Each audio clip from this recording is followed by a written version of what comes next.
Hello student, welcome to unique Shiksha Sansthan Sikar.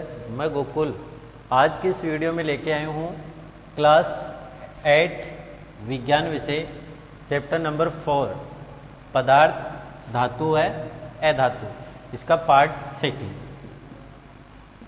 Part first में हमने पढ़ा था कि पदार्थ क्या होते हैं और धातु और अधातु है उसके भौतिक गुणों के बारे में हमने चर्चा की थी। आज के इस वीडियो में हम देखेंगे धातुओं और अधातुओं के रासायनिक गुणधर्म कि धातु और अधातु जो होती है वो कौन कौन सी रासायनिक अभिक्रियाएं करती है, तो उनके कौन कौन से गुणधर्म होते हैं। अब इसमें सबसे पहले हम पढ़ेंगे ऑक्सीजन के साथ अभिक्रिया। ऑक्सीजन के साथ अभिक्रिया। अब हमें पता है सामान्यतः जो धातुएं हैं, लगभग धातुएं वो ऑक्सीजन के साथ अभिक्रिया करती है। तो जब धातुएं ऑक्सीजन के साथ अभिक्रिया करती है तो धातु ऑक्साइड का निर्माण करती है। धातु ऑक्साइड का निर्माण करती है। जैसे एक उदाहरण लेते हैं, ये है सोडियम धातु। अब इस सोडियम धातु को ऑक्सीजन की उपस्थिति में अभिकृत करवाते हैं तो सोडियम ऑक्साइड का निर्माण होता है, Na2O, सोडियम ऑक्साइड। अब ये जो अभिक्रिया हमारी वो कंकाली अभिक्रिया है, कंकाली रासायनिक समीकरण।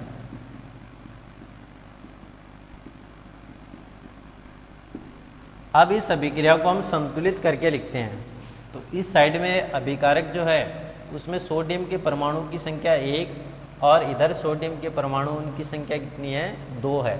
तो परमाणु की संख्या समान करने के लिए इधर हम सोडियम के 2 परमाणु करते हैं और इधर जो ऑक्सीजन है उसके परमाणु 1 और इधर कितने हैं, 2। तो इसको 2 करने के लिए यहाँ पे लगाते हैं। तो जब ऐसे करते हैं तो इधर सोडियम के 4 परमाणु हो गए, तो इधर हम 2 की जगह कितना लगा देंगे, 4 लगा देंगे।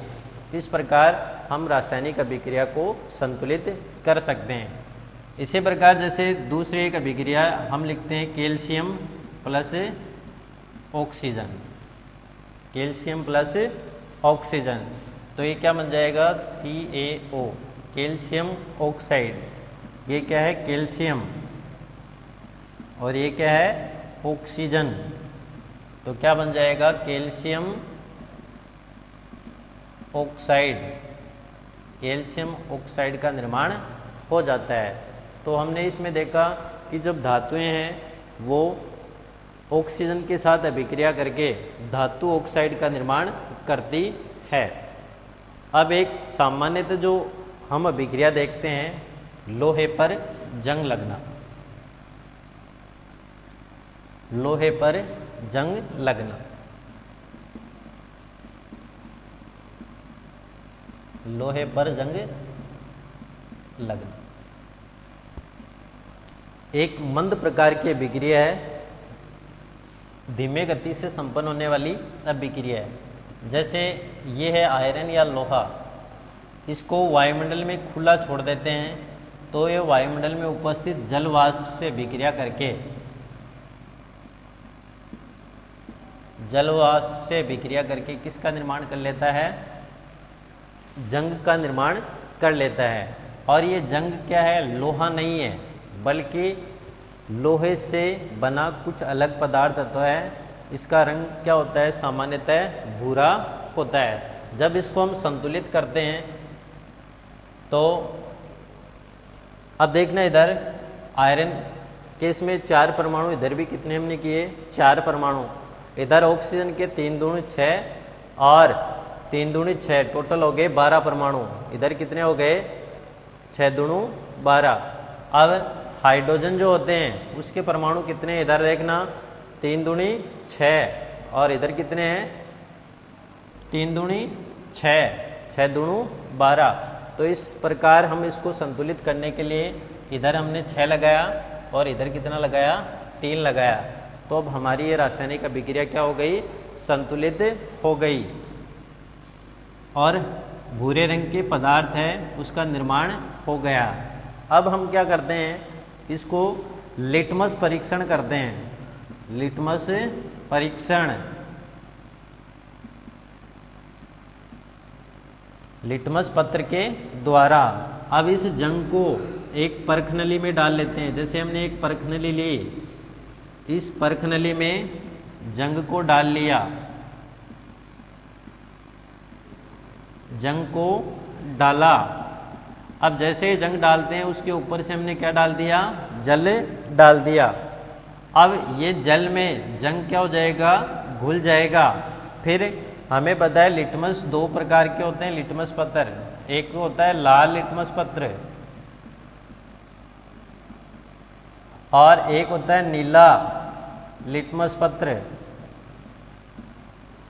तो उसके बारे में हमें जानना होगा।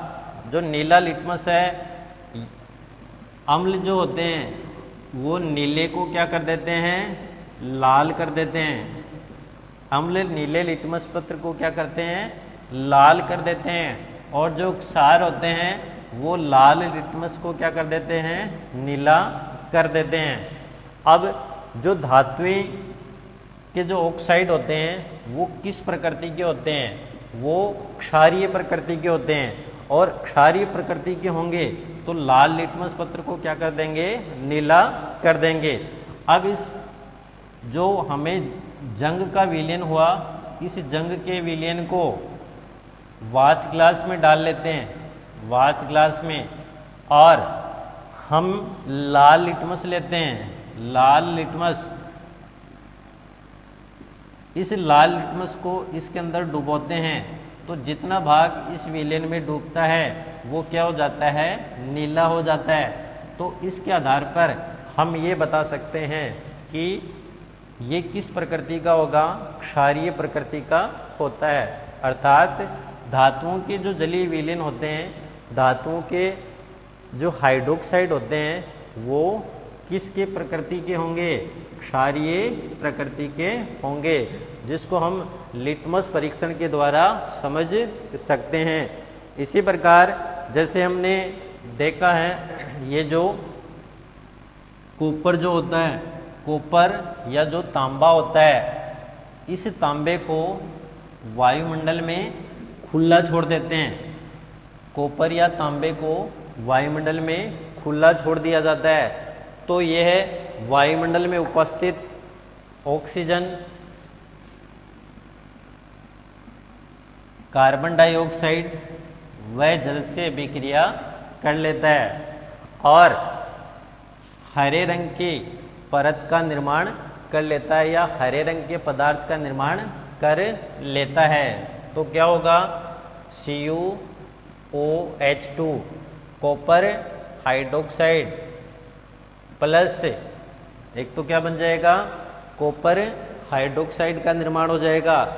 इसी प्रकार एक जो बनेगा वो कॉपर कार्बोनेट जो होता है उसका निर्माण हो जाएगा, CuCO3।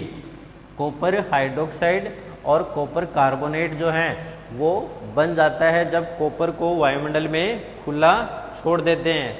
तो इस प्रकार हमने देखा कि जो हरे रंग का पदार्थ बना वो क्या बना, कॉपर हाइड्रोक्साइड। ये क्या होता है, हरे रंग का पदार्थ, हरे रंग का पदार्थ।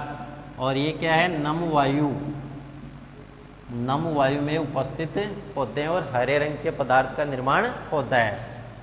तो इस प्रकार हमने जाना कि कॉपर जो है उसको वायुमंडल में खुला छोड़ देने पर वो हरे रंग के पदार्थ का निर्माण कर लेता है। इसी प्रकार एक अभिक्रिया और देखते हैं, जैसे Mg+O2, ये क्या है, मैग्नीशियम, और ये क्या है, ऑक्सीजन। तो मैग्नीशियम ऑक्साइड का चूर्ण बनता है, मैग्नीशियम ऑक्साइड का क्या बनता है, चूर्ण बनता है। अब इस मैग्नीशियम ऑक्साइड को जल के अंदर घोल लेते हैं। जल के अंदर जैसे इसको घोलते हैं तो मैग्नीशियम हाइड्रोक्साइड बनेगा, मैग्नीशियम हाइड्रोक्साइड। और जब इसका लिटमस परीक्षण किया जाता है तो यह लाल लिटमस को नीला कर देता है, नीला कर देता है। इसका मतलब ये किस प्रकृति का होगा? क्षारीय प्रकृति का होता है। तो इस प्रकार हमने जाना कुछ अभिक्रियाओं के द्वारा कि जो धातुएं हैं वो जल से अभिक्रिया करके या जो ऑक्सीजन है उससे अभिक्रिया करके किस प्रकार धातु ऑक्साइड का निर्माण करती है। अब हमने धातुओं की अभिक्रिया करवाई किससे? ऑक्सीजन से। अब हम देखते हैं इसी में अधातुओं की ऑक्सीजन के साथ अभिक्रिया। अधातुओं की ऑक्सीजन के साथ अभिक्रिया, अधातुओं की ऑक्सीजन के साथ अभिक्रिया। जब अधातुओं को ऑक्सीजन के साथ अभिक्रित करवाते हैं तो अधात्विक ऑक्साइड का निर्माण होता है। जैसे हम लेते हैं ये कोई भी अधातु, उसकी ऑक्सीजन से अभिक्रिया करवाते हैं तो किसका निर्माण होगा? अधात्विक ऑक्साइड। जैसे अधातु हमने ले ली सल्फर, इसकी ऑक्सीजन से अभिक्रिया करवाते हैं तो क्या बनेगा? SO2 बनता है। इसी प्रकार हमने ले ली कार्बन, इसकी ऑक्सीजन से अभिक्रिया करते हैं तो क्या बनेगा? CO2। ये यहाँ पे क्या बनता है? अधात्विक ऑक्साइड, अधात्विक ऑक्साइड। अब इन अधात्विक ऑक्साइड जो होती है इसका लिटमस परीक्षण करते हैं। लिटमस परीक्षण, तो इस लिटमस परीक्षण इसका करने के लिए हम किसी पात्र में जैसे एक गंधक या सल्फर लेते हैं, गंधक या सल्फर एक पात्र ले लेते हैं।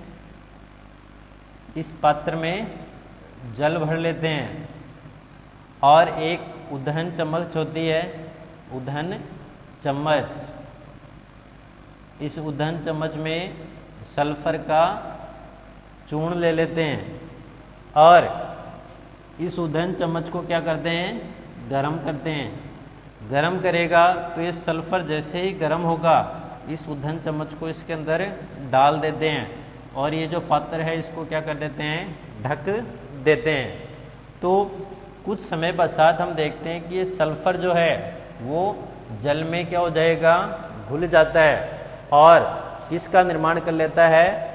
सल्फ्यूरस अम्ल का निर्माण कर लेता है। और जब सल्फ्यूरिक अम्ल जो बनेगा उसका लिटमस परीक्षण किया जाता है तो क्या होता है देखते हैं। जैसे ये S और O अभिक्रिया की तो क्या बना? SO2। और जब इसमें जल डाल देते हैं तो क्या बनेगा? H2SO3, जिसको बोलते हैं सल्फ्यूरस अम्ल, सल्फ्यूरस अम्ल। अब इस सल्फ्यूरिक अम्ल जो होता है उसके जो पात्र हमने लिया, इस पात्र में नीला लिटमस पत्र लेके जाते हैं, नीला लिटमस।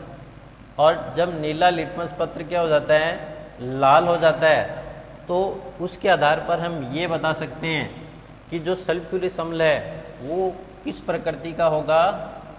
अम्लीय प्रकृति का, अम्लीय प्रकृति का होता है। अतः हम कह सकते हैं कि जो अधातुओं के ऑक्साइड हैं वो किस प्रकृति के होते हैं? अम्लीय प्रकृति के होते हैं। अधातुओं के ऑक्साइड अम्लीय प्रकृति के होते हैं। क्यों होते हैं? क्योंकि ये नीले लिटमस पत्र को क्या कर देते हैं? लाल कर देते हैं। उसके बाद में हम आगे देखेंगे जो अगली है जल के साथ अभिक्रिया। अगला हमारी जो अभिक्रिया है वो है जल के साथ अभिक्रिया। जो सेकंड अभिक्रिया है वो है जल के साथ अभिक्रिया।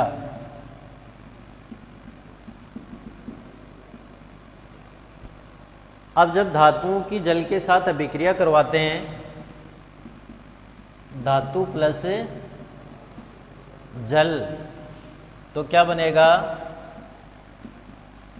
धातु जैसे हमने लिया Na और इसकी हमने किससे अभिक्रिया करवा दी, O से, तो क्या बनेगा, धातु ऑक्साइड प्लस हाइड्रोजन गैस का निर्माण होता है। धातु ऑक्साइड प्लस हाइड्रोजन गैस का निर्माण होता है। जब धातुओं की जल के साथ अभिक्रिया करते हैं तो धातु ऑक्साइड और हाइड्रोजन गैस उसका निर्माण होता है और ऊष्मा निकलती है।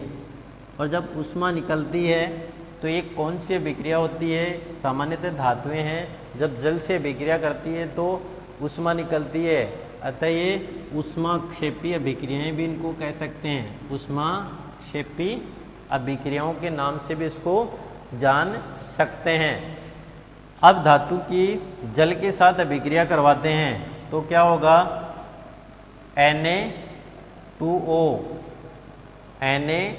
Na2O प्लस H2, कौन सी गैस निकली, हाइड्रोजन गैस निकलती है।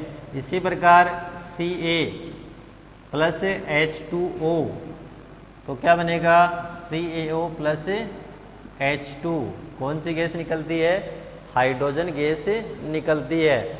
और ये धीरे धीरे जो हाइड्रोजन गैस है वो इस धातु ऑक्साइड से अभिक्रिया करके किसका निर्माण कर लेती है, धातु हाइड्रोक्साइड का निर्माण कर लेती है। अब जैसे ये जो सोडियम है, अब सोडियम को जैसे इसका एक प्रयोग के द्वारा इसको समझते हैं। गेहूं के दाने के बराबर सोडियम का एक टुकड़ा लेते हैं, एकदम गेहूं के छोटा सा दाने के बराबर एक टुकड़ा लेते हैं। उस टुकड़े को क्या करते हैं, किसी पात्र में पानी भर देते हैं और उस पानी में उस जो गेहूं का टुकड़ा है उसको डालते हैं तो ये जल से तुरंत अभिक्रिया करके किसका निर्माण कर लेता है, धातु ऑक्साइड का निर्माण कर लेता है और हाइड्रोजन गैस है वो निकलती है। धातु ऑक्साइड का निर्माण कर लेता है और हाइड्रोजन गैस है वो पात्र से क्या होती है, बाहर निकलती है। और धीरे धीरे ये जो धातु ऑक्साइड है वो धातु हाइड्रोक्साइड में क्या हो जाती है, परिवर्तित हो जाती है।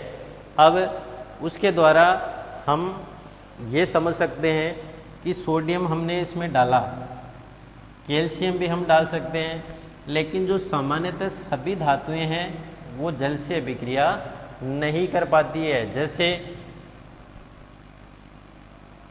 ये सिल्वर है यानी चांदी है और सोना Au, ये जल से अभिक्रिया नहीं करते हैं, यानी इसको यदि जल के अंदर डाल दें तो ये ऐसे कैसे रहेंगे, किसी प्रकार की अभिक्रिया है वो इनमें नहीं हो पाती है।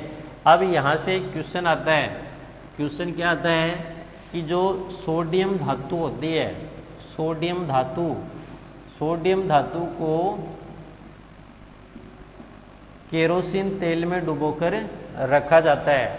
क्यों रखा जाता है, क्योंकि सोडियम धातु क्या होती है, अत्यधिक क्रियाशील होती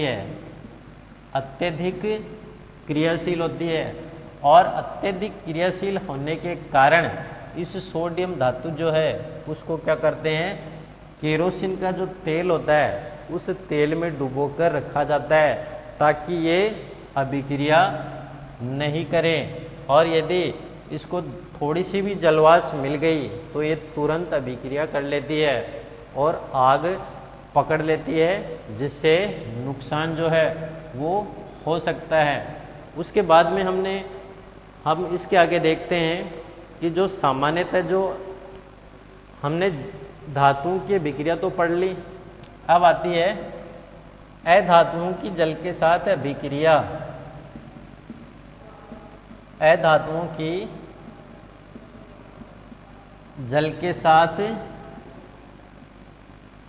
अभिक्रिया। अधातुएं जो हैं वो जल से किस प्रकार अभिक्रिया करती है। सामान्य तो जो अधातुएं हैं वो जल के साथ अभिक्रिया नहीं करती है, जल के साथ अभिक्रिया नहीं करती है। लेकिन जब फॉस्फोरस जो होता है, फॉस्फोरस इसको जल के अंदर रखा जाता है, फॉस्फोरस को जल के अंदर रखा जाता है। क्यों रखते हैं? क्योंकि फॉस्फोरस क्या होता है, अत्यधिक क्रियाशील अधातु है, अत्यधिक क्रियाशील अधातु है।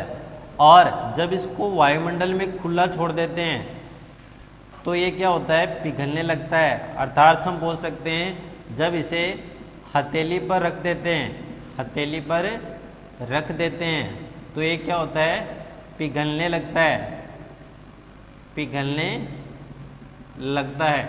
और पिघलने लगेगा इसलिए इसे सामान्यतः किसके अंदर रखा जाता है, जल जो है उस जल के अंदर इसको रखा जाता है। अब हमारी जो अगला है वो आता है धातुओं की अम्लों के साथ अभिक्रिया, धातुओं की अम्लों के साथ अभिक्रिया वो देखते हैं। तीसरा जो आता है वो आता है अम्लों के साथ अभिक्रिया।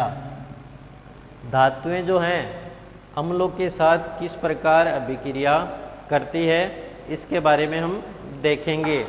जैसे कोई भी धातु लेते हैं, Na ये हमने क्या ली, धातु, और एक ले लिया अम्ल, तो क्या बन जाएगा NaCl प्लस H2। यानी जब धातु की अम्ल के साथ अभिक्रिया करवाते हैं तो क्या बनता है, लवण बनता है और हाइड्रोजन गैस निकलती है, लवण बनता है और हाइड्रोजन गैस निकलती है। जैसे सोडियम की हाइड्रोक्लोरिक अम्ल के साथ अभिक्रिया करवाई जाती है तो सोडियम क्लोराइड और हाइड्रोजन गैस का निर्माण होता है। अब इस अभिक्रिया को संतुलित करते हैं, इधर सोडियम का एक परमाणु है, इधर भी एक, क्लोरीन का एक, इधर भी एक, लेकिन हाइड्रोजन के इधर कितने परमाणु दिख रहे हैं, 2 परमाणु दिख रहे हैं। इसको संतुलित करने के लिए यहाँ पे क्या लगा देंगे, 2, तो 2 लगाते ही हाइड्रोजन के 2 परमाणु हो गए, इधर भी 2 हो गए, इधर क्लोरीन के 1 है, इधर कितने हो गए, 2, तो यहाँ पे कितना लगा देंगे, 2 लगा देंगे। और इधर सोडियम के 2 परमाणु होते ही इधर भी हम 2 लगाएंगे तो ये अभिक्रिया क्या हो जाती है, हमारी संतुलित हो जाती है। फिर और अभिक्रिया हम देखते हैं, जैसे कैल्शियम, उसकी अभिक्रिया हम किससे करवा देंगे, HCl से, तो क्या बनेगा CaCl2, कैल्शियम क्लोराइड, और कौन सी गैस निकलती है, H2 गैस जो है वो निकलती है। जब धातु की अम्ल के साथ अभिक्रिया करवाते हैं तो क्या बनता है, लवण और हाइड्रोजन गैस है उसका निर्माण होता है, हाइड्रोजन गैस का निर्माण होता है। अब यहाँ से क्वेश्चन आता है कि जब क्वेश्चन क्या बनता है कि जब धातु की अम्ल से अभिक्रिया करवाते हैं तो लवण और हाइड्रोजन गैस निकलती है, सबको पता है। लेकिन क्वेश्चन यहाँ से बनता है कि इस निकली हुई हाइड्रोजन गैस है उसकी उपस्थिति की जांच कैसे करेंगे। तो इसके लिए हम क्या करते हैं, जैसे ये हमारे पास एक परख नली है, इस परख नली में हमने क्या डाल लिया, सोडियम डाल लिया और ऊपर से क्या डाल दिया, HCl डाल दिया। अब जब ये दोनों डाल देते हैं तो ये अभिक्रिया करके क्या बनाएगा, NaCl प्लस H2, और यहाँ से कौन सी गैस निकलती है, हाइड्रोजन गैस है वो बाहर निकलती है। अब ये जो परख नली का मुंह है इसके ऊपर हम क्या लेके आते हैं, एक जलती हुई मोमबत्ती लेके आते हैं। तो जलती हुई मोमबत्ती जैसे ही यहाँ पे लेके आते हैं हम, जैसे ये यहाँ पे मोमबत्ती है, जलती हुई मोमबत्ती, तो यहाँ पे विस्फोट होगा, विस्फोट की ध्वनि उत्पन्न होती है जिसे पट पट की ध्वनि बोलते हैं। और ये पट पट की ध्वनि होती है, इसे सामान्यतः क्या बोलते हैं? पोप ध्वनि। पोप ध्वनि इसको कहा जाता है। तो पोप ध्वनि उत्पन्न होती है जिसके आधार पर हम धातु की अम्ल के साथ अभिक्रिया के दौरान जो हाइड्रोजन गैस निकलती है, उस हाइड्रोजन गैस है उसकी उपस्थिति का क्या कर सकते हैं? परीक्षण जो है वो किया जा सकता है। इसी प्रकार एक अभिक्रिया और देखते हैं धातु की, जैसे जिंक है। जिंक की हमने H2SO4 से अभिक्रिया करवाई तो क्या बना? ZnSO4 और क्या बन गई? H2 gas. जिंक सल्फेट और हाइड्रोजन गैस का निर्माण होता है। तो इस प्रकार हमने पढ़ा कि अम्लों के साथ जो धातुएं हैं वो किस प्रकार अभिक्रिया करती है। अब उसके बाद में हम पढ़ेंगे क्षारों के साथ, अम्लों के साथ धातुओं की अभिक्रिया देख ली। अब क्षारों के साथ अभिक्रिया किसकी? धातुओं की अभिक्रिया। अगला हमारा जो पॉइंट बनता है 4 नंबर का, वो है क्षारों के साथ अभिक्रिया।